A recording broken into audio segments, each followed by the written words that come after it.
Eh bien, bonjour à toutes et à tous. Aujourd'hui, on se retrouve pour un tout nouvel épisode sur les différents dieux et déesses de la mythologie nordique. Mais cette fois-ci, je ne vais pas vous parler d'un dieu ni de deux, mais bien de trois dieux qui sont Njord et ses deux enfants Freyr et Freya. Au cours de cette vidéo, vous allez pouvoir connaître les différents liens de parenté, leurs domaines, ainsi que leurs différents attributs et quels dieux ils sont. Il faut savoir qu'avant que les As vivent en paix, ils étaient en guerre. En même temps, il faut savoir que de chaque paix découle une guerre et que de chaque guerre découle une paix. Les As étaient en fait en guerre contre les Vannes, qui sont une autre catégorie de dieux qui sont en général des dieux de l'environnement, de l'agriculture et de la fertilité. Malheureusement, cette guerre n'en finissait pas. Les dieux Vannes et As ont donc en fait décidé de mettre un terme à cette guerre par l'échange d'otages qui sont Njord et Freyr du côté des Vannes, qui ont été échangés contre Onir et Mimir, qui deviendra la source de Mimir, du côté des As. Maintenant que les choses sont mises au clair, nous pouvons débarquer avec les liens de parenté.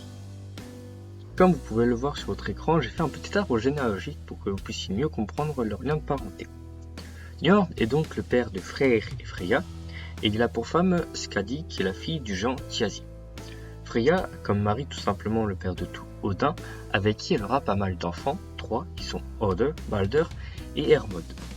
Et il y a enfin Freyr qui aura comme femme la géante Gerd. Nous pouvons désormais passer à leurs différents attributs et demeures. Nous allons commencer par Njord, qui a un cas légèrement compliqué car il a deux demeures. Thrymheim, qui signifie le monde tonitruant, et Noatun, qui signifie le clos des nefs. Pourquoi ? Eh bien, lui et sa femme Skadi ne sont pas d'accord sur l'endroit où vivre. Njord veut vivre au niveau de la mer, à Noatun, ce qui déplaît à sa femme qui, étant une géante, préfère vivre chez l'ancienne demeure de son père, qui est Thrymheim.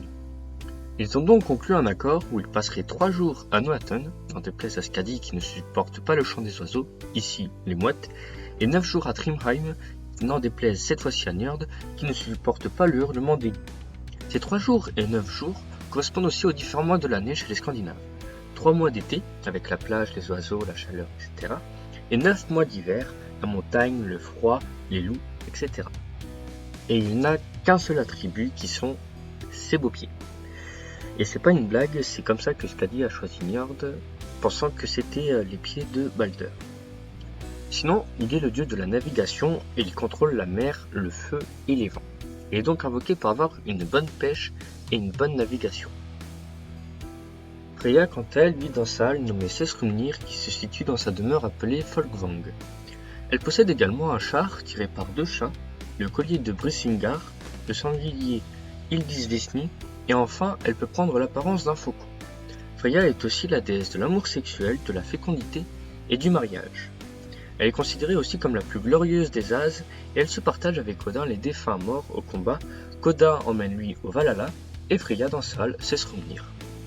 Et enfin, il nous reste Freyr qui a une immense demeure qui n'est rien d'autre qu'Alfheim, le royaume des Alphes blancs. D'ailleurs, si vous ne vous souvenez plus d'Alfheim, je vous invite à aller voir mon deuxième épisode sur l'Yggdrasil. Maintenant, je vais vous parler de la façon originale qu'a eu Freyr pour se marier à Gerd. Freyr s'était un jour assis sur le trône de nain qui permet de voir tout ce qui se passe sur les 9 mondes. Et il vit au Jotunheim une géante magnifique dénommée Gerder, donc il y envoie son messager Skirnir auprès d'elle pour lui demander sa main. Elle dira malheureusement pour Freyr non, malgré les cadeaux qui sont le bracelet Draupnir et 11 pommes d'or qui ont la faculté de garder les dieux jeunes. Freyr a donc contraint la géante d'accepter au risque de se voir graver des runes qui désigneront la folie, la honte et l'agitation. Bref, c'est pas des trucs vachement cool, et donc Gerder a été contraint d'accepter sous le chantage. Freyr est le dieu de la fertilité et de la fécondité, et sur ses représentations, il n'est pas très rare de le voir avec un phallus en érection, pour évoquer la fécondité. Il était aussi invoqué par les Scandinaves pour une année féconde et pleine de paix.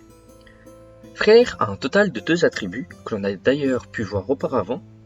C'est son bateau Skidbladnir qui est minuscule et qui tient dans une poche et qui peut grandir par 100 pour transporter tous les guerriers d'Asgard à la guerre. Et aussi le sanglier Gullinbursti qui est fait d'or et qui peut nager, marcher et voler très vite.